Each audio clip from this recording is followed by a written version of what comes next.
我来看一下这一张，基本还不错，没有什么太大的问题，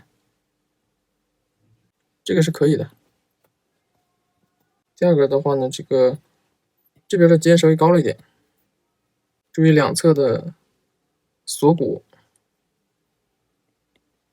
左边这里要更高一些，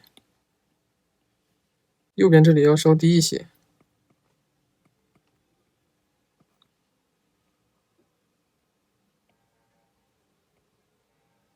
然后胸这个位置也是，注意它这种透视变化，相同的结构、相同的点位，要去比较它们的位置关系、高低落差之类的。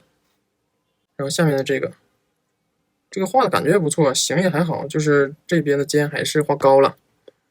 两侧相同的结构啊，一定要去对照着去看，左右一定要对照着去看。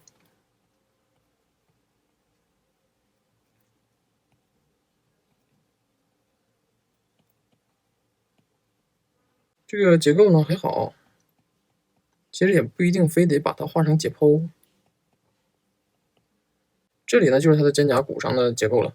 肩胛骨上有什么结构？这里有冈下肌，冈下肌挨着小圆肌，小圆肌下面大圆肌，其实这样画出来就可以。挺多的是注意一下这几块之间的穿插关系、叠压关系，谁压着谁的这种关系。